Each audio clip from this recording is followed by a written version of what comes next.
Hello, good evening to all of you. Welcome once again. तो एक बार फिर से मैं आपके साथ में हूं और इस वीडियो में हम लोग देखेंगे पार्ट 2 जो है प्रोनाउन का। प्रोनाउन इससे पहले मैंने उसके बेसिक्स के बारे में बताया है, जो उसके टाइप्स होते हैं, ऑल 10 टाइप्स ऑफ प्रोनाउंस, और उसमें एग्जांपल भी बताया है कि किस किस को कहां-कहां पर रखा गया है, यानी कौन-कौन से प्रोनाउन किस प्रोनाउंस के अंतर्गत आते हैं।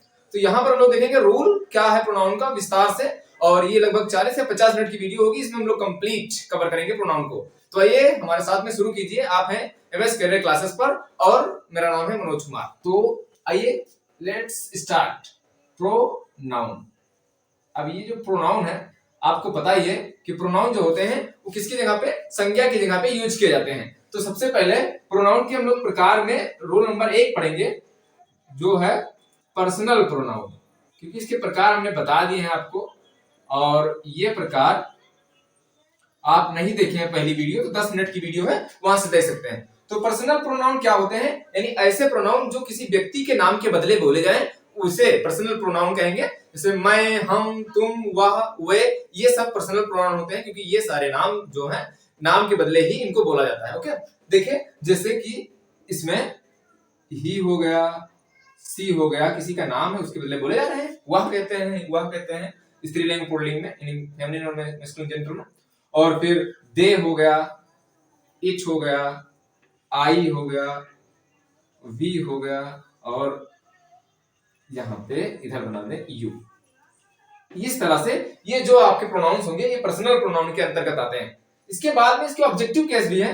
अस जो होता है, हिम होता है, हर होता है, ये सारे जो हैं एक्सेट्रा। ओके, ये आते हैं पर्सनल प्रोनाउन के अंतर्गत। अब आपको पता है पर्सनल प्रोनाउंस का यूज ज्यादातर किया जाता है किसमें, आप लोग पढ़ेंगे प्रोनाउन का यूज या प्रोनाउन का चेंज जब आप डायरेक्ट और इनडायरेक्ट यानी नरेशन में पढ़ेंगे वहां पर। तो यहां से आप पढ़े रहेंगे तो वहां पर फिर से आपको प्रोनाउन पढ़ने की जरूरत नहीं पड़ेगी। तो प्रोनाउन के जो पर्सनल प्रोनाउन होते हैं इसके 3 पर्सन होते हैं। तो सबसे पहले हम लोग देखेंगे फर्स्ट पर्सन, सेकेंड पर्सन और थर्ड पर्सन। ये 3 तरह के पर्सन होते हैं। ये डी थोड़ा नीचे आ गया, बना रहने तो कोई दिक्कत नहीं। अब ये जो फर्स्ट पर्सन सेकंड पर्सन होते क्या है, इसको समझ लेते हैं। कि कोई भी सेंटेंस है उसमें जो कोई बात कहता है उसको हम लोग फर्स्ट पर्सन कहते हैं। तो कहने वाला जो है वो कौन है, यहां पर जो कहने वाला होगा उसको आप लोग ही या वी कहेंगे। मतलब कोई व्यक्ति है अपना नाम ना कहे और अपने नाम की जगह पर अपने आप को क्या कह सकता है, या तो हम कह सकता है या तो मैं कह सकता है, यही तो कह सकता है। तो आप लोग आई और वी, ये फर्स्ट पर्सन हो गया। सेकेंड पर्सन वो होता है जिससे हम अपनी बात कहते हैं, तो अपनी बात कहते हैं तो उसका नाम ना कहें तो उसको हम आप या तुम कहेंगे। अंग्रेजी में यू ही यूज किया जाता है दोनों के लिए, तो यू हो जाएगा। ये सब्जेक्ट और ऑब्जेक्ट दोनों की तरह यूज किया जाता है। और फिर थर्ड पर्सन जो होता है, थर्ड पर्सन में बाकी हम और आपको छोड़ के कोई अन्य पुरुष होता है वो आता है। तो इसमें ही, सी, इट और दे आता है। तो हम लिखेंगे ही और सी और दे आएगा इसी में, और इसी में आ जाएगा इट। तो इस तरीके से ये हो जाएंगे कौन से, फर्स्ट पर्सन, सेकेंड पर्सन और थर्ड पर्सन। ये जितने भी हैं ये सिर्फ और सिर्फ सब्जेक्ट के रूप में यूज होंगे। ये मिटा रहे हैं हम, ये आप नोट कर रहे हैं। और फिर ये चीज यही पर लिखी हुई पर्सन के हिसाब से। फिर इनके सब्जेक्टिव केस ये हैं। ये कौन से केस हैं इनके, सब्जेक्टिव केस, यानी हमेशा ये यूज होंगे सब्जेक्ट में। इनको आप ऑब्जेक्ट में कभी यूज नहीं कर सकते हैं, इसके ऑब्जेक्टिव केस। तो इसीलिए हम लिख रहे हैं यहाँ पर एज अ सब्जेक्ट, यानी सब्जेक्टिव केस। ये सब सब्जेक्टिव केस हैं। इसको आप लोग नॉमिनेटिव केस भी कह सकते हैं, जो एज अ नाउन नहीं तो लेकिन सब्जेक्ट की तरह यूज होंगे, तो नॉमिनेटिव केस या इसको सब्जेक्टिव केस कहते हैं। अब इसको ऑब्जेक्टिव केस यहाँ पे लिखते हैं, तो ये हो जाएगा ऑब्जेक्टिव केस। ठीक, ऑब्जेक्टिव केस में ये ऑब्जेक्ट की तरह यूज होंगे। अब सब्जेक्ट की तरह यूज होंगे जब से कोई काम करेगा, जो व्यक्ति कोई काम करता है वो सब्जेक्ट होता है, और जिस वस्तु पर कार्य करता है वो ऑब्जेक्ट होता है। तो जैसे मैं बाजार जाता हूं, तो जाना कौन जाता है, मैं जाता हूं। और कहां पर जा रहा हूं, काम किसके लिए किया जा रहा है, बाजार के लिए, तो वो बाजार हो जाएगा ऑब्जेक्ट। तो उसी तरीके से जैसे मैं पत्र लिखता हूं, तो लिखना क्रिया है और लिख रहा हूं मैं, और कार्य हो रहा है पत्र पर, तो पत्र हो जाएगा वहां पर ऑब्जेक्ट। तो इसी तरीके से मैं तुम्हें पढ़ाता हूं, तो पढ़ाने की क्रिया जो होगी वो तुम्हें पढ़ा रहा हूं, तो मेरा काम आप पर हो रहा है, तो इसलिए यूज हो जाएगा वहां पर ऑब्जेक्ट की तरह व्यवहार करेगा। ये देखते हैं, तो आई का हो जाएगा मी और वी का हो जाएगा अस। ये होते हैं फर्स्ट पर्सन के क्या, ऑब्जेक्टिव फॉर्म। यू का यू ही होता है, सब्जेक्ट और ऑब्जेक्ट ध्यान रखिए दोनों। ही का होता है हिम, और सी का होता है हर, और दे का होता है देम, और इच का होता है इट। यानी इट का इट ही होता है, यू का यू ही होता है। ये कौन से फॉर्म है? ये है ऑब्जेक्टिव केस और ये है सब्जेक्टिव केस। ये हमेशा ऑब्जेक्ट की तरह, ये हमेशा सब्जेक्ट की तरह यूज होंगे। तो आइए इनके बारे में कुछ हम लोग देख लेते हैं थोड़ा सी, कहां पर ऑब्जेक्ट और कहां पर सब्जेक्ट की तरह यूज होते हैं। तो आप इसकी फोटो खींच ले जल्दी से और फिर पढ़ते हैं हम लोग आगे। हो गया ना? चलो ठीक है, अब ये मिटाते हैं और आप लोग एक कॉपी पेन लेकर बैठे ताकि जो रूल है इंपॉर्टेंट ये लिखते जाइए, क्योंकि हम लोग पूरा कंप्लीट करने वाले हैं इसी में प्रोनाउन। तो ये लंबी वीडियो है और आप देख करके उड़ सकते हैं, लेकिन अगर आप सही से देखेंगे, ज्ञान के जानने के माध्यम से सीखेंगे तो आपको अच्छी लगेगी वीडियो, तो आपको मजा भी आएगा। ठीक, तो नंबर 1 जो इसका नियम है, इसे लिखा है I gave he a pen. अब यहां पर मैंने उसे एक कलम दिया, तो I gave he a pen. अब ये सेंटेंस लिखा है, अब आप क्या बता सकते हैं इस सेंटेंस में कहां पर गलती है? क्योंकि अभी मैंने बताया है ही जो होता है वो सब्जेक्ट की तरह यूज होता है, और हिम जो होता है इसका ऑब्जेक्टिव फॉर्म होता है। तो आपको थोड़ा मोड़ा लग रहा होगा कि I gave him a pen होनी चाहिए, मैंने उससे एक पेन दिया। तो आई माने मैं काम करता हूं, इसीलिए सब्जेक्ट हो जाएगा। काम कौन सा हो रहा है? देने का काम हो रहा है। किस पर काम हो रहा है, यानी किसको दिया जा रहा है? हिम, उसे। तो जो ये सब्जेक्ट है ये सब्जेक्टिव केस है, ही होता है सब्जेक्टिव केस, यहां पर लगने वाला है हिम, ऑब्जेक्टिव केस लगेगा। अब इस तरह से ये ऑब्जेक्ट हो जाएगा। अब हम लोग कैसे पहचाने कि कौन सा सब्जेक्ट है और कौन सा ऑब्जेक्ट है? तो आप ध्यान रहे, जो मेन वर्ब होती है, वर्ब से पहले कोई नाउन या प्रोनाउन होता है तो वो सब्जेक्ट होता है, तो ये हो जाएगा क्या? सब्जेक्ट। और वर्ब के बाद जो आता है वो होता है ऑब्जेक्ट। तो हम सब्जेक्टिव और ऑब्जेक्टिव केस तो जान ही गए हैं, तो यहां पर ऑब्जेक्ट रखना है हिम। तो यहां से आप पढ़ सकते हैं कि ही गलत होगा, हिम सही होगा, और अ पेन यानी एक पेन उसको दिया गया है। तो इस तरह से आप इसको कर सकते हैं। ये हुआ पहला रूल। दूसरा रूल एक और होता है कि आप लोग नोट करके लिखें, या रूल नंबर 2 लिखें कि लेट के बाद प्रोनाउन, जो प्रोनाउन होगा का ऑब्जेक्टिव केस यूज होगा हमेशा।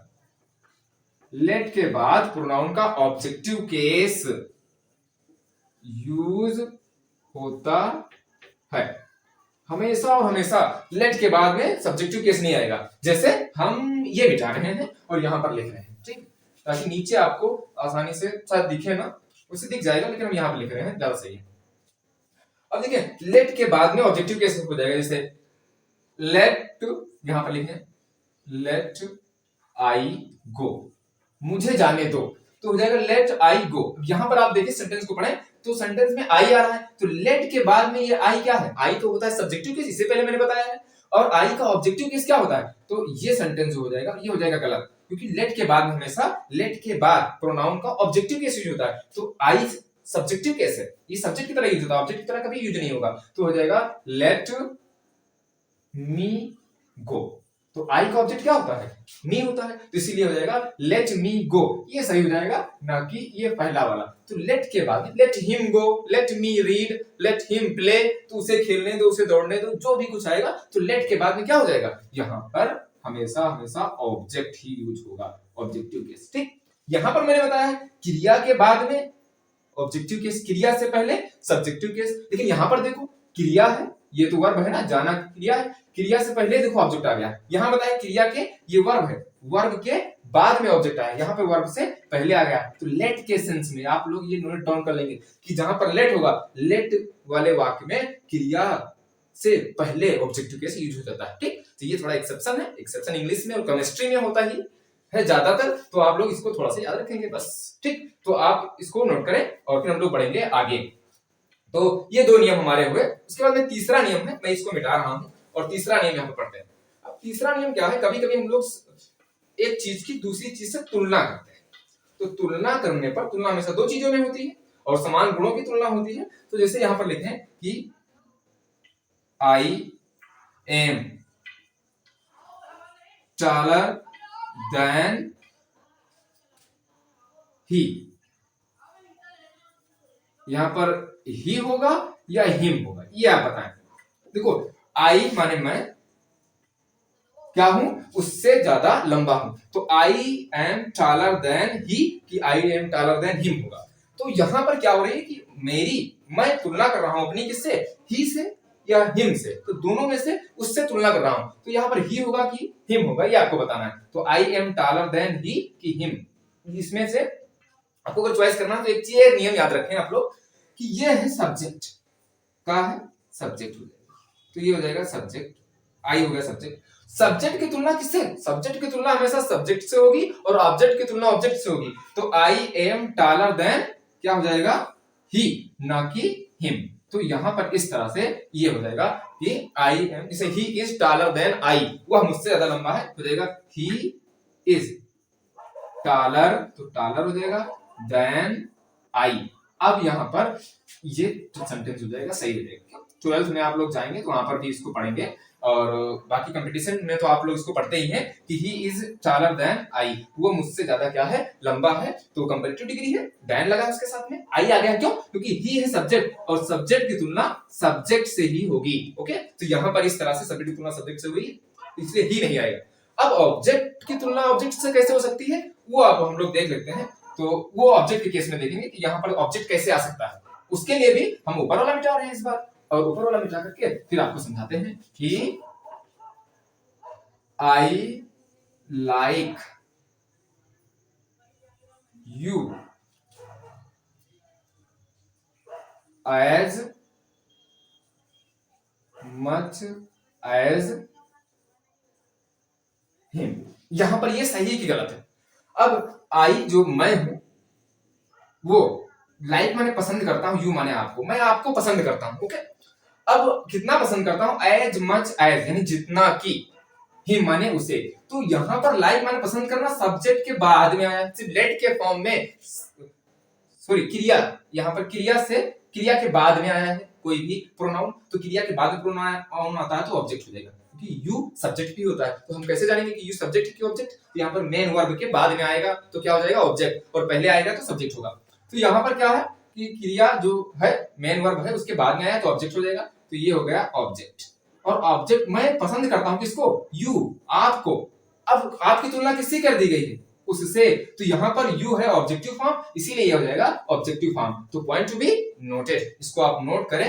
अब आप इसको 3-4 बार प्रैक्टिस करेंगे तो आराम से आ जाएगा, ज्यादा कठिन नहीं है, क्योंकि आप लोग को प्रोनाउन अगर कंप्लीट करना है तो ऐसे ही टॉपिक आएंगे। और बाकी चीजें जो मिलेंगी आपको, वर्ब मिलेगा और प्रीपोजिशन मिलेंगे और बाकी कंजंक्शन मिलेगा, वो सब में इसी तरह के सेंटेंस होंगे, इसी तरह से रूल होंगे। तो थोड़ा मोड़ा तो क्रिटिकल होना ही है, तो आप लोग इस पॉइंट को नोट करें। ओके, आई होप ये आपके समझ में आ गया होगा कि हिम यहाँ पर क्यों आया है जबकि यहाँ पर ही या फिर आई आया है, क्योंकि यहाँ पर सब्जेक्ट की तुलना की गई थी। तो यहाँ पर यू, आई लाइक यू, मैं पसंद करता हूँ किसको, उसको और आपको बराबर, मतलब एज मच एज, मैंने उतना ही जितना की तुमको पसंद करता हूं उतना उसको। तो यू की तुलना हिम से हुई है, इसलिए ये सेंटेंस हो जाएगा सही। तो यहाँ पर आप इसको डबल टिक कर दें, सही हो गया।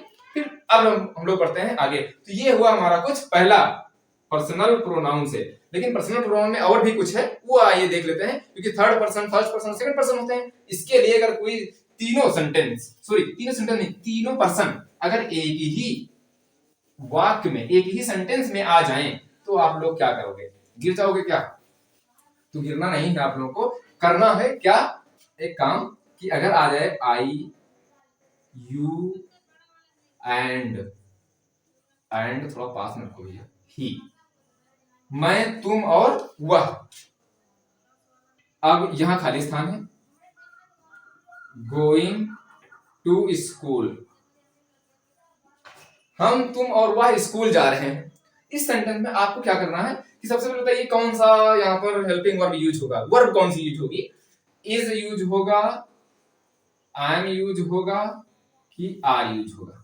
तो जब भी आपको ध्यान रहे, अगर ही के हिसाब से देखें तो इज यूज होगा, आई के हिसाब से एम और यू के हिसाब से आर यूज होगा। तो क्या हम लोग कौन सा यूज करें, करके देख, आइए पढ़ के देखते हैं। कभी कभी इंग्लिश में ऐसा होता है कि जो पढ़ के देखो जो अच्छा लगे वही सही होता है। तो देखिए, I you and he is going to school, I you and he are going to school, am going to school, कौन सा सही लग रहा है, इज गोइंग टू स्कूल। तो आपको बता दें कि जब एंड से दो या दो से ज्यादा क्या जुड़े रहे, सब्जेक्ट जुड़े रहे, सब्जेक्ट 1 और सब्जेक्ट 2, अगर जुड़े रहे किससे, एंड से, तो वो प्लूरल माना जाता है। और प्लूरल के साथ में क्या लगता है, आर। तो ये हुआ आपके साथ में कि I, you and he are going to school, ठीक, जो स्कूल जा रहे हैं। अब लेकिन यहाँ पर आई है फर्स्ट पर्सन, आपको पता है आई फर्स्ट पर्सन होता है, तो यहाँ पर लिख दिया फर्स्ट पर्सन। और यू होता है सेकंड पर्सन और ही होता है थर्ड पर्सन। तो फर्स्ट पर्सन, सेकंड पर्सन और थर्ड पर्सन, जब भी किसी सेंटेंस में फर्स्ट पर्सन, सेकंड पर्सन और थर्ड पर्सन आए और बात जो है कोई अच्छी सी हो, बुरी बात ना हो, खराब ना हो, कोई क्राइम ना किया गया हो या क्राइम एक्सेप्ट ना किया गया हो, तो वहां पर हम फर्स्ट पर्सन, सेकंड पर्सन और थर्ड पर्सन को 231 के फॉर्म में रखते हैं, 231 के फॉर्म में रखते हैं। मतलब फर्स्ट पर्सन सबसे लास्ट में होगा, सेकंड पर्सन सबसे पहले होगा, थर्ड पर्सन बीच में होगा, यानी इस तरह से रखेंगे। तो ये भी क्या है, गलत है, ये हो जाएगा गलत। सही क्या होगा, सही होने के लिए 231 का फॉर्मूला अपनाएंगे, ना कि 1 2 3 का। तो 231 will be applied. Okay, what क्या हो जाएगा फिर, तो ये हो जाएगा 231 में 2 यानी यू पहले आएगा, फिर उसके बाद में कामा लगा दो, फिर उसके बाद में आएगा 3 यानी ही एंड आई। अब हो जाएगा ये सेकंड पर्सन यानी 2, थर्ड पर्सन यानी ही, और फिर एंड आ गया, और फिर आई क्यों, क्योंकि फर्स्ट पर्सन 231 लगेगा इसमें। तो ये हो जाएगा इस तरीके से, यानी हमको जब 3 पर्सन दिए रहे, तीनों पर्सन में ऐसे रखा जाए, तो सबसे पहले सेकंड पर्सन होगा, फिर थर्ड पर्सन होगा, फिर फर्स्ट पर्सन होगा। तो ही, यू, ही एंड आई, और आर ही होगा, एम नहीं होगा, are going to school. Okay, इस तरह से आप इसको कर सकते हैं। इसके लिए भी डबल टिक करें, क्यों, क्योंकि ये सेंटेंस है आपका सही। तो इस तरह से आप पर्सनल प्रोनाउंस को कंप्लीट कर सकते हैं। तो ये हमारा कंप्लीट हुआ क्या, पर्सनल प्रोनाउन। ओके, अब पर्सनल प्रोनाउन के बाद में हम लोग आगे जंप करेंगे किस पर, इसके बाद में आते हैं, कोई भी एक प्रोनाउन ले लेते हैं, रिफ्लेक्सिव ले लो, रिलेटिव ले लो। तो ये रिफ्लेक्सिव प्रोनाउन ले लेते हैं, ठीक। ये मिटा करके आप इसकी फोटो खींचना चाहें खींच सकते हैं। यहाँ पर 2 3 1 अप्लाई हुआ है, यानी 231, और ये 1 2 3 231 ये यूज होगा। लेकिन हाँ, एक चीज और थोड़ा सा रुके, इसमें एक चीज और बचा, जब कभी इसमें बैड सेंस या कोई क्राइम एक्सेप्ट किया गया हो, तब वहां पर क्या होता है, वहां पर 1 2 3 यूज होता है। अभी तो ये छूट गया था, 1 2 3 क्रम वाला कब यूज होगा, जब कोई अपराध स्वीकार किया गया हो। जैसे कि यहां पर हो जाएगा ही, यू, ही एंड आई, यही सेंटेंस है, और फिर ऐसे हमने कर दिया, यहां लिख दिया हैव, क्योंकि थर्ड ये एंड से जुड़ा है, तो जाहिर सी बात है कि प्लूरल होगा। तो you, he and I, have, I के साथ हैव लगता है, ये इसलिए नहीं लगा कि आई के साथ लगता है, इसलिए लगा क्योंकि ये प्लूरल है, क्योंकि ये एंड से जुड़ा होता तो प्लूरल होता। ओके, अब फिर हम लोग देखेंगे हैड,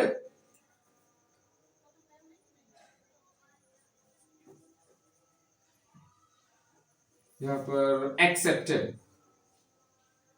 एक्सेप्टेड स्वीकार किया है, ठीक, आवर क्राइम। ओके, हम लोगों ने क्या किया, अपना जो अपराध है उसको स्वीकार किया है। अब यहाँ पर और क्यों लगा रहे हैं, क्योंकि वी के साथ तो और लगता है, और यहाँ पर आई के साथ माई लगता है, ही के साथ हिज लगता है, और यू के साथ योर लगता है। ये पॉजिटिव जो लगेगा, इसके बाद पॉजिटिव बताएंगे हम।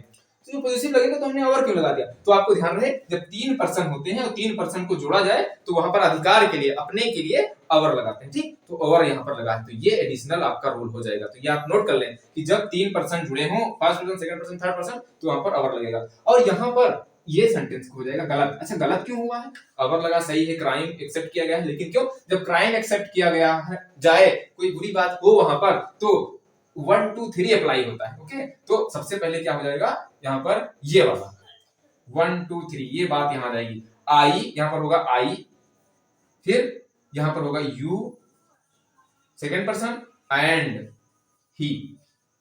अब हो जाएगा हैव एक्सेप्टेड आवर क्राइम, हमने अपना अपराध जो है वो स्वीकार किया है। तो इस तरह से सेंटेंस होगा। अब भैया समाप्त हुआ है कौन सा, हमारा पर्सनल प्रोनाउन। तो हम लोग पढ़ रहे हैं प्रोनाउन, और आप लोग जुड़े हैं हमारे साथ एमएस कैरियर क्लासेस पर। याद दिलाना पड़ता है, क्योंकि अगर आपने हमारे चैनल को अभी सब्सक्राइब नहीं किया है, तो तुरंत सब्सक्राइब करें, और रेगुलर अपडेट्स के लिए बेल आइकन दबाना ना भूलें, ठीक। प्रचार करना जरूरी हो जाता है हमारे लिए, लेकिन ये थोड़ा प्रभावी कम होता है, क्योंकि अच्छा लगे भैया तभी काम करोगे, नहीं तो कुछ करने वाले हो नहीं आप लोग। और अच्छी बात है, जब अच्छा लगे तभी करें, नहीं तो कैसी दुनिया है, ठीक। अब आइए हम लोग पढ़ते हैं, देख लेते हैं। एक होता है पॉजिटिव प्रोनाउन, इसमें थोड़ा सा इंक तब तक आ जाए। नंबर 2 पर हम लोगों ने पढ़ा है बहुत बहुत किताबों में ये पॉजिटिव प्रोनाउन को इसी पर्सनल प्रोनाउन में लेते हैं, कहीं कहीं पर अलग अलग दे देते हैं। तो पॉजिटिव प्रोनाउन क्या होता है, ये 2 नंबर पर मैंने जो पहली वीडियो बनाई है उसमें इसी को एक अलग से ले लिया है, तो इसीलिए हम लोग इसमें इसको अलग से ही ले लेते हैं। ठीक, पॉजिटिव प्रोनाउन का मतलब होता है ऐसा प्रोनाउन जिस पर किसी व्यक्ति का अधिकार हो, यानी अधिकार सूचक प्रोनाउन इसको कहते हैं। अब अधिकार सूचक प्रोनाउन क्या होते हैं, जैसे कि हमने यहाँ पर बोला अधिकार वाले सब पहले पढ़ लेते हैं। तो आई के साथ में अपने के लिए क्या लगाते हैं, माई, मतलब मैं और मेरा, कोई चीज हमारी है तो उस पर हमारा अधिकार हो जाएगा, तो ये हो जाएगा अधिकार सूचक। अभी आप ये ना कहें कि ये तो एडजेक्टिव है, अगर आप पढ़े हैं तो आपको पता होगा, नहीं पढ़े तो मैं अभी बताता हूँ। तो आई का 2 पॉजिटिव होते हैं, एक आई होता है और एक माइन होता है। ठीक, और यू का 2 होता है, एक होता है योर और दूसरा होता है योर्स। ओके, लिखते जाइए, अभी बताता हूं। और फिर ही का होता है एक ही, सिर्फ और सिर्फ हिज। सी का होता है 2, एक होता है हर और दूसरा होता है हर्ष। पॉजिटिव क्यों है, क्योंकि सी माने हुआ और हर माने उसका और उसे भी होता है। एक बात संयोग ये है कि हर का ऑब्जेक्टिव और पॉजिटिव फॉर्म सेम होता है, तो हर्ष भी हो जाएगा। और फिर यहाँ पर वी बचा, तो वी माने हम होता है, इसका हो जाएगा आवर और फिर आवर्स। ओके, आवर्स, ये आर और एस है, डबल एस नहीं है। फिर एक बचा दे, तो ऊपर लिखते हैं यहाँ पर दे, और दे का पॉजिटिव क्या हो जाएगा, ये हो जाएगा देयर। ओके, और फिर इसका एक और होता है देयर्स। ओके, फिर ओके ज्यादा हो रहा है क्या। अब एक होता है इट, इट का हो जाता है, अगर नहीं दिख रहा है तो हम बोल रहे हैं ये है इट, क्योंकि कैमरे पे हम जाएंगे नहीं देखने, क्योंकि मैं अकेला हूं, यहाँ पर अकेला बना रहा हूं। इट है और ये रहेगा इट्स। ओके, तो इस तरह से आप लोग इन सबको नोट करें, फिर हम लोग बताते हैं इधर, क्योंकि जगह है ही इधर और आप लोग इधर देख सकते हैं कि क्या क्या माजरा है। तो आपकी समझ में आ रहा है कि माजरा क्या है, तो समझ में ना आए कि क्या माजरा है तो मैं समझाने की कोशिश कर रहा हूं आपको ये माजरा। अच्छा, माजरा इसमें क्या है कि जब भी आपको माई मिलेगा तो माई के बाद में नाउन जरूर आएगा। ठीक, जब भी आपको योर मिलेगा, योर के बाद में नाउन जरूर आएगा। नाउन नहीं आ रहा है, गलत है। ओके, हिज मिलेगा तो हिज के बाद में नाउन जरूर आएगा। लेकिन एक बात और अभी बताते हैं, कभी कभी हिज के बाद नाउन नहीं भी होता, क्योंकि ये 2 तरह से यूज होता है। अब यहाँ पर फिलहाल देखें, हिज के साथ नाउन जरूर होता है। हर जो होगा, हर के साथ में प्लस नाउन जरूर होगा, और अवर के साथ में ओ यू आर, इसके साथ में नाउन जरूर होगा। तो ये क्या हो रहा है, ये हो रहा है इसलिए क्योंकि अगर पॉजिटिव प्रोनाउन, कोई भी पॉजिटिव केस होगा, ये पॉजिटिव केस समझे, अभी इसको प्रोनाउन नहीं कहेंगे, ये पॉजिटिव केस मतलब अधिकार सूचक होगा, तो उसके बाद में क्या आएगा, नाउन आ रहा है, तो ये प्रोनाउन नहीं बल्कि होते हैं पॉजिटिव एडजेक्टिव। ध्यान रहे, ये होते हैं पॉजिटिव एडजेक्टिव। तो आप पॉजिटिव एडजेक्टिव भी पढ़ेंगे और पॉजिटिव प्रोनाउन भी पढ़ेंगे, तो यहीं पर आपको क्लियर हो जा रहा है। क्योंकि मैं जब आपको पढ़ाऊंगा एडजेक्टिव तो बताऊंगा कि जैसा कि आपने कहां पढ़ा है, प्रोनाउन में पढ़ा है कि ये हमने बता दिया पहले से कि पॉजिटिव एडजेक्टिव होता है, तो यहां से आप इसको मिस करेंगे तो वहां पर थोड़ा प्रॉब्लम हो सकती है। इतना प्रॉब्लम नहीं होगी फिलहाल, क्योंकि आप यहाँ पर पढ़ रहे हैं। तो एडजेक्टिव जो है वो अगर पॉजिटिव एडजेक्टिव होगा तो उसके बाद में माई और प्लस नाउन आ जाएगा, मतलब इसके साथ में किसी भी पॉजिटिव केस के साथ में नाउन आए तो पॉजिटिव एडजेक्टिव होगा। अब ये आप नोट कर लें, तब हम इसको यूज करके बताते हैं। अब सही चीज और देखें, ये भी इधर देखें, थोड़ी जगह है, माइन जगह आएगा, माइन अगर आ गया, क्योंकि माई की जगह माइन है, तो माइन के बाद में नाउन अगर आ गया तो भैया ये हो जाएगा गलत, ये मिटा रहे, तो ये हो जाएगा गलत, क्योंकि माइन के बाद में नाउन फॉर्म नहीं होता है। अगर आ गया योर्स, तो योर के बाद में प्लस नाउन क्या हो जाएगा, गलत हो जाएगा। ये नाउन गलत नहीं, मतलब गलत हो जाएगा, नाउन नहीं होगा। और फिर अगर आ गया हर और हर्ष आ गया, उसके बाद में नाउन आ गया, तो ये हो जाएंगे गलत। तो ये सारे गलत क्यों हो रहे हैं, क्योंकि ये माइन, योर्स, योर्स होगा, योर नहीं योर्स, और फिर क्योंकि योर के बाद में नाउन तो होगा ही, और फिर यहाँ पर हर्ष, तो जब हर्ष आएगा तो यहाँ पर नाउन नहीं होगा। अब ये नाउन नहीं होगा तो यही कहलाते हैं क्या, पॉजिटिव प्रोनाउन। तो ये होते हैं पॉजिटिव प्रोनाउन इधर वाले, माइन, योर्स और हर्ष, ये कैसे यूज होते हैं आइए हम लोग देख लेते हैं। तो इनको आप लोग नोट करें, कॉपी पेन लेके बैठे ताकि इसकी फोटो खींच लें और जल्दी से लिख लें, ताकि मैं इसको मिटाऊं उतनी जगह तो है नहीं, तो जगह बनाने के लिए इसको मिटाना पड़ेगा। आप नोट करें, मैं बगल हूं, ठीक। अब शायद आपने फोटो इसकी खींच ली हो। अब इसको भी मिटा है, इसको यहां पर देखिए एक चीज और, जैसे लिखा है कि दिस इज माई बुक। यहां पर है कि दिस इज माई बुक, माई मतलब मेरी, तो मेरी का मतलब है किसी व्यक्ति का अधिकार है इस पर, तो ये हो जाएगा अधिकार सूचक। अधिकार सूचक को बोलते हैं पोजेसिव, तो ये हो जाएगा possessive case, sorry possessive case, तो अधिकार सूचक हो गया। अब ये प्रोनाउन है कि एडजेक्टिव है, तो माई के बाद में देखो क्या आया, बुक आया। अब बुक होता है नाउन, तो माई के बाद में बुक आया है, बुक है नाउन, तो इसीलिए हो जाएगा पॉजिटिव एडजेक्टिव। अगर इसी को हम लोग प्रोनाउन के फॉर्म में लिखें तो कैसे लिखेंगे, तो लिखेंगे कि दिस बुक इज माइन। यहां पर है दिस बुक इज माइन। अब माइन के बाद में नाउन आया, माइन के बाद नाउन नहीं आया, तो ये सेंटेंस यहां पर सही है और ये माइन हो जाएगा प्रोनाउन। कौन सा प्रोनाउन, पॉजिटिव प्रोनाउन, ठीक। तो ये हो जाएगा पॉजिटिव एडजेक्टिव और ये हो जाएगा पॉजिटिव प्रोनाउन। तो इसके बाद में नाउन नहीं आया, तो आप क्या निष्कर्ष पर पहुंचे, अभी निष्कर्ष पर पहुंचे कि यहां पर अगर हम लिखें पॉजिटिव एडजेक्टिव जो होगा, या फिर पॉजिटिव कोई एक केस होगा और प्लस नाउन हो जाएगा, पॉजिटिव केस के साथ में नाउन हो और प्लस यहां पर प्लस नाउन आ गया बराबर, ये पॉजिटिव प्रोनाउन के होगा, मतलब इसमें नाउन नहीं लगेगा और इसमें नाउन लगा रहेगा, वो दोनों बराबर हैं। यहाँ पर माइन और माई प्लस नाउन ये दोनों बराबर होते हैं, यानी माई के बाद में क्या लगेगा, नाउन जरूर लगेगा, बराबर माइन होगा। क्यों, क्योंकि इसका मतलब है इसके साथ में नाउन है ऑलरेडी, तो इसके साथ में माई के साथ नाउन होगा, इसके साथ में नहीं होगा। उसी तरीके से हिज, हर्स, आवर्स और योर्स और माइन के साथ में भी क्या होगा, नहीं लगेगा नाउन, ठीक। और माई के साथ में इन सब के साथ में लग जाएगा, तो आप लोग इसको नोट कर सकते हैं आराम से, ये आपके ये इंपॉर्टेंट है। तो ये है कौन सा, प्रोनाउन, क्योंकि माइन आ गया इसके बाद में नहीं होगा। अब जैसे एक बात और हम बता रहे हैं, जैसे किसी ने आपसे पूछा व्हाट इज योर नेम, तो आप इसको लिख के दिखाते हैं, ठीक। ये मिटा रहे हैं फिर से क्योंकि ये हो गया है आपका। जैसे किसी ने आपसे पूछा, हम लिखें व्हाट इज योर नेम, आपका नाम क्या है, व्हाट इज योर नेम, भैया आपका नाम क्या है, तो आप बताते हो कि my name is Manoj Kumar, मैं बता रहा हूं, ठीक। और कहते हो एंड योर्स लिखते हो, और उससे पूछना है और आपका नाम क्या है ये पूछना है, तो थोड़ा पूरा नहीं विस्तार करना, एंड और आपका, तो यहां पर है एंड योर। योर जहां बोला गलत है, क्योंकि योर के बाद में नाउन होना चाहिए, एंड योर्स लिख दिया, इसका मतलब इसके साथ में नाउन है जो पहले उल्लेख किया गया, पहले उल्लेख किया गया, क्या किया गया है, नाम का, ठीक। तो ये हो जाएगा एंड योर्स, तब ये सही हो जाएगा, इसका मतलब है आपने पॉजिटिव प्रोनाउन का यूज किया है। और अगर एंड योर आपने कहा, एंड योर, योर नहीं योर, आपने अगर योर कहा है तो योर के बाद में नाउन रखना पड़ेगा, ठीक। तो लिखा है जैसे दिस इज माई, ये मेरा है, अरे क्या तुम्हारा है भैया, कुछ होना तो चाहिए, दिस इज माई, भाई मैं चिल्ला रहा हूं लेकिन होना तो चाहिए कुछ, क्या, this is my car, my book, my घर, माई हाउस, क्या है, दिस इज माई कार, तो माई के बाद में क्या है, कार, दिस इज हिज, ये उसकी क्या है, कार है, तो हिज के साथ में क्या आना चाहिए, नाउन आना चाहिए, तो ये है एडजेक्टिव, तो ये एडजेक्टिव तरह कार्य करेगा, ठीक। तो इस तरह से ये कंप्लीट हुआ हमारा पॉजिटिव प्रोनाउन।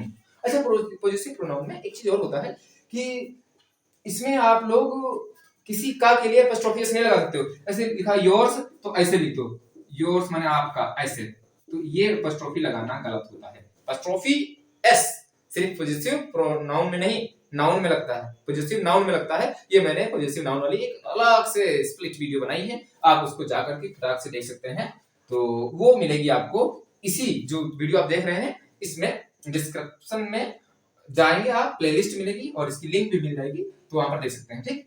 तो प्लेलिस्ट है पार्ट ऑफ स्पीच के नाम से, वहां पर आप लोग देख सकते हैं इसको बहुत अच्छे तरीके से। फिर हम लोग आते हैं नंबर 3 वाले प्रोनाउन पर।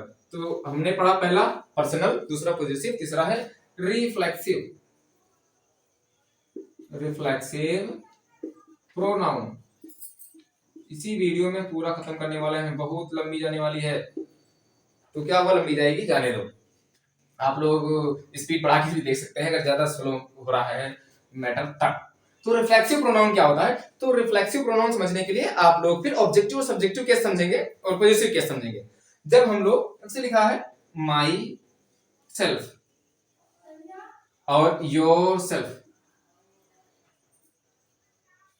और फिर है देम सेल्फ, और है हिम सेल्फ, ओके, है हर सेल्फ, और फिर एक और बचा यस, और सेल्फ, इस तरीके से। अच्छा आप इसमें बताएं कितने सही लिखे हैं कितने गलत लिखे हैं, क्या आप बता सकते हैं? तो पहला सही है, दूसरा भी सही है, तीसरा गलत है, चौथा सही है, पांचवा सही है और छठा गलत है। अब आप कहेंगे ये कहां से कैसे गलत हो गया, क्योंकि योर सेल्फ कोई योर सेल्फ सही है, आवर सेल्फ और देम सेल्फ ये दोनों गलत है, क्योंकि ये दोनों वर्ड ही नहीं होते। क्यों नहीं होते हैं? क्योंकि आपको पता है कि देम दे का ऑब्जेक्टिव फॉर्म है और दे यूज होता है प्लूरल के फॉर्म में। यस, किस फॉर्म में? प्लूरल के फॉर्म में। ये भी जो और होता है वी एक वचन में नहीं, हमेशा बहुवचन में यूज होता है। तो ये कौन सा फॉर्म है? ये है बहुवचन वाला। तो बहुवचन के साथ में ये भी, ये तो एक वचन है। अब किसी चीज को आप बहुवचन बनाना है तो उसका क्या करेंगे, उसका लास्ट में एफ है तो एफ हटाएंगे और वीएस लगाएंगे। तो आपने पढ़ा होगा ये होता है आवर सेल्व्स, तो आवर एफ हटा और वीएस लगा। ये देम सेल्फ कभी नहीं होता है, ये होता है देम सेल्व्स, ओके। तो देम सेल्व्स आवर सेल्व्स ये होगा। अब आप कहते हैं कि यू भी तो प्लूरल यूज होता है, तो यू सेल्फ योर सेल्फ जो है ये सही है, क्योंकि ये सिंगुलर की तरह और प्लूरल दोनों की तरह यूज होता है। तो योर सेल्फ और योर सेल्व्स ये दोनों सही हैं। तो आप ध्यान रखें ये भी सही है, ये भी सही है और ये भी सही है। और इस तरह से हिमसेल्फ, अगर बोला कोई माई सेल्व्स बोले या फटा करके बीएएस, तब वो गलत है, क्योंकि आई जो है सिंगुलर की तरह ट्रीट होता है, सिंगुलर की तरह माना जाता है, इसमें आई सेल्व्स नहीं होता है, ठीक। तो हम लोग यहां से इसको समझे। अब इसको समझे हैं तो एक चीज और समझ लें कि ये रिफ्लेक्सिव प्रोनाउन का मतलब होता है स्वयं, खुद। जब कोई व्यक्ति अपने के लिए यूज करता है तो ये रिफ्लेक्सिव होता है, ठीक। अब ये कहां से यूज होते हैं, जब हम, ये कौन सा पर्सन है, आई रिफ्लेक्सिव है, तो आई से माई बना, यानी माई पॉजिटिव फॉर्म है, तो फर्स्ट पर्सन का पॉजिटिव फॉर्म है माई, याद आया? तो फर्स्ट पर्सन का होता है पॉजिटिव फॉर्म माई। तो फर्स्ट पर्सन में अगर हम पॉजिटिव फॉर्म में सेल्फ लगा दें, और फिर पॉजिटिव फॉर्म ये सेकंड पर्सन का योर यू का क्या होता है, अब देखो यू का होता है योर, ये भी भैया कौन सा फॉर्म, पॉजिटिव फॉर्म। तो अगर फर्स्ट पर्सन के और सेकंड पर्सन के, ये फर्स्ट है और ये है सेकंड, फर्स्ट पर्सन के और सेकंड पर्सन के अगर हम किस फॉर्म में, पॉजिटिव फॉर्म में, ये लिख दें पॉजिटिव फॉर्म में या पॉजिटिव केस में क्या लगाते हैं, सेल्फ लगा देते हैं या सेल्व्स लगा देते हैं, तब क्या बन जाता है, वो बनता है हमारा कौन सा प्रोनाउन, जैसे यहाँ पे सेल्फ लगाया, यहाँ पे सेल्फ लगाया है, तो ये रिफ्लेक्सिव प्रोनाउन बनता है। और थर्ड पर्सन जो होगा, तो ये तो है हर, और यहाँ पर है हिम और यहाँ है देम, तो ये ऑब्जेक्टिव फॉर्म होता है। तो हम लोग किस फॉर्म में, थर्ड पर्सन के किस फॉर्म में, ये objective form, yes objective case में, ऑब्जेक्ट में, थर्ड पर्सन में जो ऑब्जेक्टिव केस होगा उसमें अगर सेल्फ या फिर सेल्व्स ये लगा देंगे तब क्या बन जाएगा हमारा कौन सा, रिफ्लेक्सिव प्रोनाउन, ठीक। तो ये हो गए हमारे रिफ्लेक्सिव प्रोनाउन। आपको आई होप अंडरस्टैंडिंग हुई होगी अच्छी खासी। तो इसको मिटाते हैं और फिर, क्योंकि ज्यादा चीजें हो गया है, और इसके बाद में हम लोग इसके कुछ यूज देखें कहां कहां इनका यूज किया जाता है। तो कुछ शब्द होते हैं जो डिफिनिट होते हैं, उनके साथ में रिफ्लेक्सिव प्रोनाउन का आप यूज कर सकते हैं। तो आइए शुरू करें कि कहां पर रिफ्लेक्सिव प्रोनाउन का हम लोग यूज करेंगे। तो कुछ शब्द हैं जैसे कि है, यहां पर हम देख रहे हैं कुछ ऐसे देख लेते हैं, ये प्रेजेंट, एब्सेंट, अवेल मतलब होता है लाभ उठाना, ठीक। और इंट्रोड्यूस मतलब होता है किसी चीज, व्यक्ति का परिचय कराना, किसी से परिचय कराने के लिए इंट्रोड्यूस लगता है। अब्सेंट हो गया और हर्ट हो गया, हर्ट मतलब होता है चोट पहुंचाना किसी व्यक्ति को, तो ये हो गया। और इसके साथ में इंजॉय हो गया, इंजॉय हो गया, और प्रोट्रेस्ट हो गया। प्रोट्रेस्ट, प्रोट्रेस्ट मतलब होता है दंडवत प्रणाम करना, ठीक, ये चीज होती है प्रोस्ट्रेट। तो प्रोट्रेस्ट ये हो गया। और फिर ये जो सेंटेंस है, ये जो आपको दिख रहे हैं यहाँ पर आपके स्क्रीन पर, कंप्यूटर स्क्रीन पर या मोबाइल के स्क्रीन पर, इनके साथ में आप रिफ्लेक्सिव प्रोनाउन का यूज कर सकते हैं, यानी इनके साथ में रिफ्लेक्सिव प्रोनाउन का यूज होता है। रिफ्लेक्सिव प्रोनाउन के साथ में कैसे यूज होता है, आइए देख लेते हैं। अच्छा देखो, इन सब के साथ में ऑब्जेक्ट जरूरी होता है। जब इनके साथ में ऑब्जेक्ट जरूरी होगा तो ऑब्जेक्ट लेने के लिए, ऑब्जेक्ट इनको देने के लिए हम लोग क्या करते हैं कि इनमें योरसेल्फ, जब ऑब्जेक्ट नहीं होता है तो हिमसेल्फ, योरसेल्फ, यानी रिफ्लेक्सिव प्रोनाउन जोड़ देते हैं। जैसे लिखा है यहां पर यू, ये वाई कैपिटल होना चाहिए क्योंकि सेंटेंस की शुरुआत कर रहे हैं। शुड, ओके, यू शुड, यहां पर अवेल, आपको लाभ उठाना चाहिए, यू शुड अवेल। और यू लगा है तो इसका रिफ्लेक्सिव प्रोनाउन क्या होगा, क्योंकि इन सबके साथ में हम लोग क्या यहाँ पे लिख लें, इन सबके साथ में जो हमने लिखे इन सबके साथ में किसका यूज करते हैं, यूज करते हैं रिफ्लेक्सिव प्रोनाउन का यूज होगा इनके साथ में। तो यू आया है तो यू का क्या होता है, प्लूरल योरसेल्फ होता है, तो ये हो जाएगा योर सेल्फ, ठीक। तो यू शुड अवेल योरसेल्फ। और अवेल जो होता है इसके साथ में एक फिक्स्ड प्रोनाउन, सॉरी प्रीपोजिशन लगता है, फिक्स्ड प्रीपोजिशन होता है ऑफ, ठीक। तो इस तरह से ये हो जाएगा, जैसे फाउंड ऑफ, शौकीन के लिए फाउंड ऑफ लगता है, इसीलिए अवेल ऑफ, लाभ उठाने के लिए इसके साथ में हमें कौन सा ऑफ प्रीपोजिशन लगेगा, ठीक। तो you should avail yourself of this golden, golden सुनहरा अवसर, अपॉर्चुनिटी, अपॉर्चुनिटी, ओके। तुम्हें इस गोल्डन या सुनहरे अवसर का लाभ उठाना चाहिए, तो यहां पर हो जाएगा avail, avail of this golden opportunity. तो यहां पर क्या इसी तरीके से प्रेजेंट आएगा, एब्सेंट आएगा, अवेल आएगा, इंट्रोड्यूस आएगा। जैसे ही इंट्रोड्यूस योरसेल्फ, उसने खुद का परिचय कराया, तो योरसेल्फ इंट्रोड्यूस के साथ में आएगा। लेकिन यहां पर ऑब्जेक्ट नहीं है तब, लेकिन जब ऑब्जेक्ट है तो यहां पर आ जाएगा। जैसे ही इंट्रोड्यूस हिम या इंट्रोड्यूस मी, तब यहाँ पर इंट्रोड्यूस उसने कराया, किसको परिचय कराया, तो जिस पर जिसका कराया वहां तो आ रहा है, तो यहाँ पर जब भी आ जाए क्या ऑब्जेक्ट, तब नहीं लगेगा। जैसे लिखा है कि ही एंजॉयड द पार्टी, उसने पार्टी एंजॉय की, तो यहाँ पर एंजॉय के लिए ये मिटा रहे हैं, ही एंजॉयड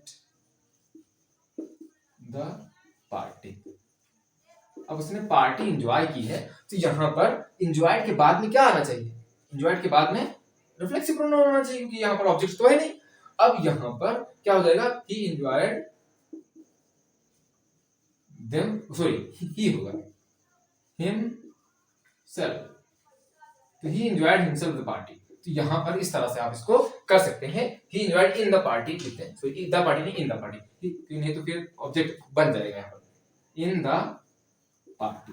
उसने पार्टी में क्या किया, एंजॉय किया, लेकिन पार्टी में क्या एंजॉय किया वो तो है ही नहीं, तो यहाँ पर क्या बना जाएगा, यहाँ पर आ जाएगा एंजॉय द पार्टी आ जाएगा, तब तो पार्टी ऑब्जेक्ट बन जाएगा। लेकिन इन द पार्टी है तो पार्टी में क्या किया है, तो यहाँ पर ही एंजॉयड हिमसेल्फ आ जाएगा, क्योंकि अगर ऑब्जेक्ट पूरा करने के लिए इन सबके साथ में ऑब्जेक्ट लगता है, ऑब्जेक्ट पूरा करने के लिए हमको क्या उसी का रिफ्लेक्सिव प्रोनाउन यूज करना पड़ेगा, ठीक। तो ये हुआ हमारा रिफ्लेक्सिव प्रोनाउन कंप्लीट।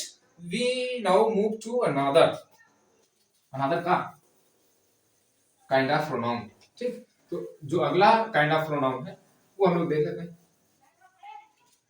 तो ये चेंज कर ले थोड़ा से, शायद इसमें कुछ आ गया हो इंक। तो एक इसके बाद में आता है नंबर 3 था, 4 था, 5 था, कोई भी नंबर था, हम स्टार बना लेते हैं और ये बताते हैं आपको डिमॉन्स्ट्रेटिव प्रोनाउन, डिमॉन्स्ट्रेटिव,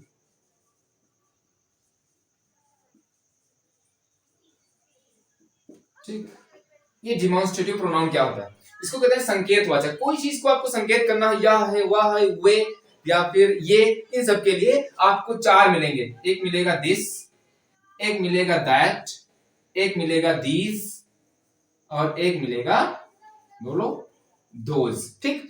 एक वचन के लिए पास में है तब, एक वचन के लिए दूर है तब, बहुवचन के लिए, और ये बहुवचन के लिए, ये पास के लिए, ये दूर के लिए, और सच भी लगता है कभी कभी, सच सच मैंने ऐसी, तो इन सब के लिए संकेत करते हैं, संकेत करना ऐसी चीज, तो ऐसी चीज के लिए सच, सच अ थिंग, तो यहाँ पर सच लगता है, दीज दोस्त, ये सब लगाए जाते हैं किसके लिए, ये सिर्फ और सिर्फ किसी चीज को संकेत करने के लिए। इसमें ज्यादा आपको पढ़ना नहीं है, दिस और दैट का प्रयोग, जो दैट का प्रयोग है इसको पढ़ना है, लेकिन कहाँ, रिलेटिव प्रोनाउन में। जब हम लोग रिलेटिव प्रोनाउन पढ़ेंगे तो वहां पर दैट के बारे में विस्तार से देखेंगे। फिलहाल एक और चीज है, दिस का यूज हम लोग इट के साथ में भी, इट की जगह, तो इट माने यह होता है, दिस माने यह होता है, तो इट का हम लोगों ने यूज पढ़ा ही नहीं है, तो इट का यूज यहाँ पर पढ़ लेते हैं, दिस के साथ में उसको रिलेट कर लेते हैं कि दिस के साथ में क्या लगेगा, इट के साथ में क्या लगेगा, ठीक। यानी दिस का और इट के यूज में क्या डिफरेंस है, what is the difference between the uses of the it and this. तो ये क्योंकि प्रोनाउन है तो हम लोग दिस का और इट का यूज देखेंगे, उससे पहले देखेंगे इट का प्रयोग, इट का प्रयोग कहां कहां पर होता है।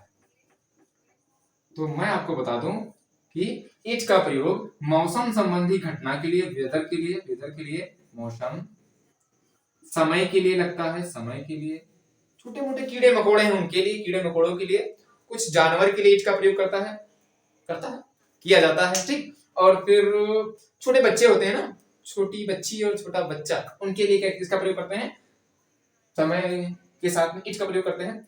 और कोई अगर दिन है, दिन के लिए, कोई मंथ का नाम है, मंथ आधा हिंदी आधा इंग्लिश चल रहा है, मंथ के नाम से पहले किसका यूज करते हैं, इट का प्रयोग। जैसे कि इट इज 7 o'clock, 7 o'clock, कितने बजे हैं, 7 बजे हैं, तो इट इज 7 o'clock। इस तरह से इट का प्रयोग किया जा सकता है।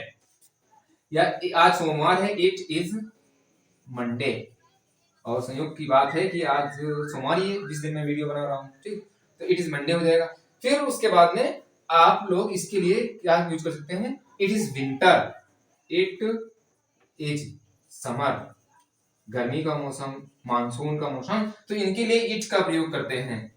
ओके, तो यहाँ पर आप लोग इस तरह से इट का प्रयोग समझ सकते हैं, दिन समय मौसम के लिए इनका सबका यूज करते हैं। इट का प्रयोग किसी भी पर्सनल प्रोनाउन को या किसी व्यक्ति को एम्फसाइज करने के लिए, दबाव डालने के लिए, जोर देने के लिए भी किया जाता है। जैसे कि यहाँ पर देख लें, इसको मिटा दें हम, तब देखें कि इट का प्रयोग कहाँ कहाँ करते हैं। तो इट का प्रयोग तो मिटा दिया, तो इट जैसे लिखा है, इट इज आई, यह मैं हूं, who am going to school, यह मैं हूं जो स्कूल जाता हूं या स्कूल जा रहा हूं। तो यहाँ पर हु जो लगा हुआ है, अच्छा देखो, हु से पहले जो भी सब्जेक्ट होगा उसी के अकॉर्डिंग यहाँ पर वर्ब लगता है। आपको रिलेटिव प्रोनाउन में मैं इसको बताने वाला हूँ। फिलहाल हु यहाँ पर रिलेटिव प्रोनाउन काम कर रहा है, लेकिन हम कर रहे हैं इट का प्रयोग। तो इट है, ये जोड़ देने के लिए बता रहा है कि मैं वही हूँ जो जा रहा हूँ स्कूल, तो इट इज आई, मैं हूँ, ठीक। तो यहाँ पर जोड़ देने के लिए बताया गया है। इस तरह से हम लोग यूज कर सकते हैं इट का प्रयोग। तो इट इज आई के लिए it is me, it is you कर सकते हैं। It is Mohan who helped me, वही मोहन है जिसने मेरी मदद की है, ठीक। अब देखो, दिस माने यह होता है, इट माने यह होता है। What is the difference between these two, let's read about it. Okay, तो ये मिटा रहे हैं और हम लोग देखते हैं कि इनके बीच में क्या अंतर है, दिस का और इट का। तो आपको मिलेगा, जैसे लिखा है, दिस बुक इज माइन, माई होगा कि mine, this book is my, गलत है कि सही है, ये गलत है, क्योंकि माई के बाद में नाउन होना चाहिए, तो यहाँ पर नाउन नहीं है। अगर नाउन ना लगाएं तो हम पॉजेसिव प्रोनाउन का यूज करें, तो दिस बुक इज माइन। जैसे कि आप मैच वैच खेलते हैं या टीवी में देखते हैं, खिलाड़ी वाली मैच खेलते हैं, तो जब कैच ऊपर उड़ता है ना, तो जिसके पास में होता है, जिसके पहुंच में होता है, तो वो बोल देता है दिस इज माइन, क्योंकि ये मेरा है, आई कैन कैच इट, मैं इसको कैच कर सकता हूँ, तो वहां पर इसके लिए लगाते हैं। और इट लगाया गया है कैच के लिए, ठीक। तो निर्जीव चीजों के लिए भी इट का प्रयोग करते हैं। तो यहाँ पर दिस के बाद में क्या आ गया है, नाउन आ गया है, क्योंकि दिस के बाद में नाउन आ सकता है। दिस प्लस नाउन, भैया ये है सही, दिस प्लस नाउन सही है, लेकिन इट प्लस नाउन कहा जाए तो इट प्लस नाउन क्या सही है, तो it plus noun is totally absolutely wrong, ये गलत होता है। जैसे कि हटा दियो इसको और लिख दो इट बुक इज माइन, गलत है। इट इज माई बुक कह सकते हो वहां पर, लेकिन इट के बाद में क्या नहीं लगता है, इट के बाद में नहीं लगता है नाउन, ठीक। तो इस तरह से ये हमारा डिमॉन्स्ट्रेटिव प्रोनाउन हुआ कंप्लीट। और इसके बाद में हम लोग और एक आध प्रोनाउन देखते हैं। ज्यादा लंबी वीडियो हो रही है, आपको देखने के 2 मिनट की हुई। ये तो हो गई है 44 मिनट्स की, ओके। और थोड़ा सा 50 पहुंचा दें क्या? तो 50 पहुंचा ही देते हैं। आइए देखते हैं थोड़ा सा और इसके बारे में जो बाकी है वो वाला। तो एक आपको डिमॉन्स्ट्रेटिव प्रोनाउन भी मिलेगा और डिमॉन्स्ट्रेटिव एडजेक्टिव भी मिलते हैं। इन दोनों में डिफरेंस क्या होता है ये आइए जल्दी से देख लेते हैं।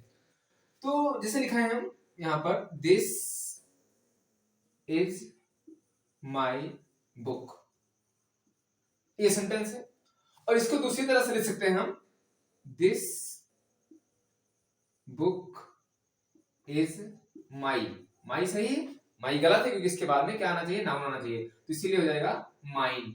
अब 2 बार तो this book is my book तो लिख नहीं सकते हैं, तो इसीलिए यहां पर क्या हो जाएगा कि दिस बुक इज माइन, ये सेंटेंस है। यहां पर ये जो दिस है ये और ये दिस है, इन दोनों में डिफरेंस है क्योंकि ये वाला जो है दिस, ये है एडजेक्टिव, ये डिमॉन्स्ट्रेटिव एडजेक्टिव है। और ये वाला है क्या? ये डिमॉन्स्ट्रेटिव प्रोनाउन है, ये प्रोनाउन है। अब हम लोग कैसे पहचानेंगे कौन सा एडजेक्टिव है कौन सा प्रोनाउन है? तो इसके लिए क्या करें, देखें कि जब भी दिस के बाद में या डिमॉन्स्ट्रेटिव प्रोनाउन जब होगा उसके बाद में अगर नाउन आ रहा है, तो देखिए दिस के बाद में क्या आ रहा है? नाउन। बुक क्या है? नाउन। तो जब नाउन आएगा दिस या दैट के बाद में तो वो डिमॉन्स्ट्रेटिव एडजेक्टिव हो जाएगा या डिमॉन्स्ट्रेटिव होगा। और यहां पर दिस के बाद में जब वर्ब आए, देखो वर्ब आ रहा है, is, am, are, helping verb होती है, तो ये वर्ब आ रहा है तो प्रोनाउन हो जाएगा। इसी तरह से हम लोग इंट्रोगेटिव वाला जब पढ़ेंगे तो इंट्रोगेटिव वाला देख लें कि इंट्रोगेटिव, लो यहां पर हम देख रहे हैं कि जैसे आ गया व्हाट इज योर नेम, आपका नाम क्या है, ये सेंटेंस है। तब व्हाट के बाद में जो व्हाट आया है ये एक प्रकार का आपका प्रोनाउन है। ये कौन सा प्रोनाउन है? ये प्रोनाउन है इंट्रोगेटिव, इंट्रोगेटिव प्रोनाउन। ये इंट्रोगेटिव प्रोनाउन क्यों है? क्योंकि जिस भी शब्द से प्रश्न पूछा जाएगा वो इंट्रोगेटिव शब्द होते हैं। और यहां पर इस इंट्रोगेटिव के बाद में क्या आया है? वर्ब आया है, तो इस तरह से ये हो जाएगा क्या? एडजेक्टिव, सॉरी ये हो जाएगा प्रोनाउन। क्योंकि अगर प्रोनाउन के बाद में वर्ब आता है, जैसे दिस के बाद में वर्ब आया है तो ये डिमॉन्स्ट्रेटिव, दिस डिमॉन्स्ट्रेटिव होता है और एडजेक्टिव भी डिमॉन्स्ट्रेटिव होता है और प्रोनाउन भी होता है। तो यहाँ पर नाउन आया है तो वर्ब आया है, कंफ्यूजन ज्यादा हो रहा है तो आप लोग फिर से समझें। यहाँ पर प्रोनाउन आया है और प्रोनाउन के बाद में क्या आया है? वर्ब आया है, तो ये डिमॉन्स्ट्रेटिव हो जाएगा। यहाँ पर भी प्रोनाउन आया है लेकिन उसके बाद में नाउन आया है तो ये प्रोनाउन नहीं एडजेक्टिव होगा। इस तरह से उसी तरीके से जिससे इंट्रोगेटिव नाउन भी होता है, इंट्रोगेटिव प्रोनाउन हो जाएगा और इंट्रोगेटिव एडजेक्टिव, ये 2 होते हैं, नाउन नहीं होता है, गलती बहुत हो रही है। तो इंट्रोगेटिव प्रोनाउन और एडजेक्टिव में क्या अंतर है कि जब भी क्वेश्चन वर्ड के बाद में वर्ब आ जाएगा तब वो हो जाएगा क्या? प्रोनाउन, वो प्रोनाउन होगा। और अगर क्वेश्चन वर्ड के बाद में आ जाएगा अगर नाउन, तो यहां पर वर्ब शेष लिखते हैं, तब वो हो जाएगा क्या? एडजेक्टिव। यहां पर चाहे वो डिमॉन्स्ट्रेटिव हो और चाहे यहां पर इंट्रोगेटिव हो, इस तरह से हो जाएगा। तो आप लोग यहां से एडजेक्टिव वाला हम लोग पढ़ेंगे, वहां पर देखेंगे। यहाँ पर इज आएगा, जैसे लिखा है व्हाट अ ब्यूटीफुल कार, तो व्हाट अ ब्यूटीफुल कार की जगह पे वो पूरा यहाँ पर नाउन आ रहा है, तो इस तरह से हो जाएगा कि अब हम लोग इसको हटा करके किस लिखा है? व्हिच, यहाँ पर लिख जाए which book do you like, या डू यू लाइक यहाँ पर लिखा हुआ उधर मान लो, तो व्हिच क्वेश्चन वर्ड है, उसके बाद में देखो नाउन आ गया है, तो ये क्या है? ये प्रोनाउन नहीं है बल्कि एडजेक्टिव है। जब भी क्वेश्चन वर्ड के बाद में नाउन आएगा वो एडजेक्टिव कहलाएगा। तो इस तरह से आप इसको कवर कर सकते हैं। ठीक, हम ये मिटा रहे हैं और फिर एक चीज थोड़ा सा छूट गया है उसमें, रिफ्लेक्सिव प्रोनाउन में, उसको देख लेते हैं। तो ये डिमॉन्स्ट्रेटिव और इंट्रोगेटिव प्रोनाउन हो गया हमारा। तो अब इसके बाद में हम लोग ये मिटा रहे हैं।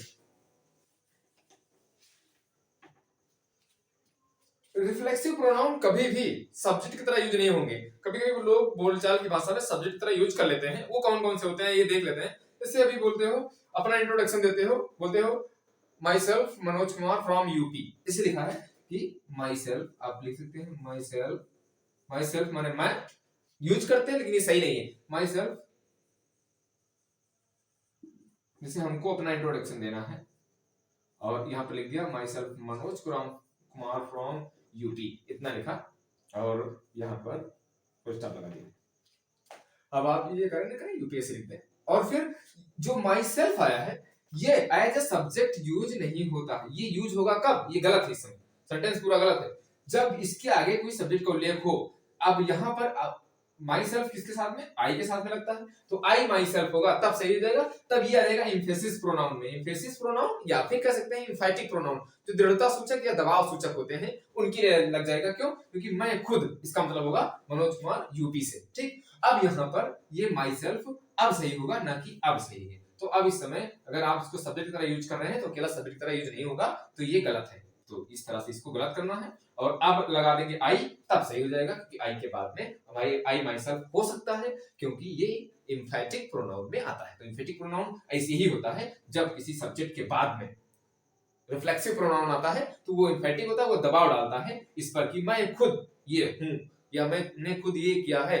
आई myself do this work, मैंने खुद ये काम करता हूं या किया है। ठीक, तो डन लिख सकते हैं वहां पर, I myself have done this work, मैंने खुद ये काम किया है, तो वहां पर इसको यूज कर सकते हैं, वो एम्फैटिक प्रोनाउन हो जाएगा।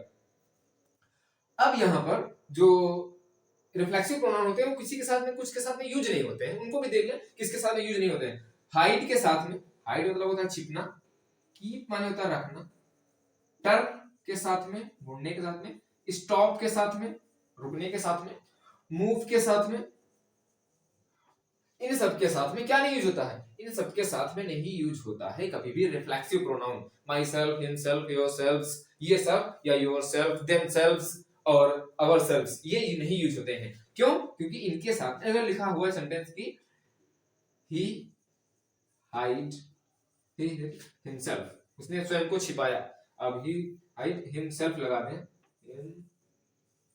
सेल्फ इन द कॉर्नर, उसने अपने आप को कहां छिपा लिया, कोने में छिपा लिया।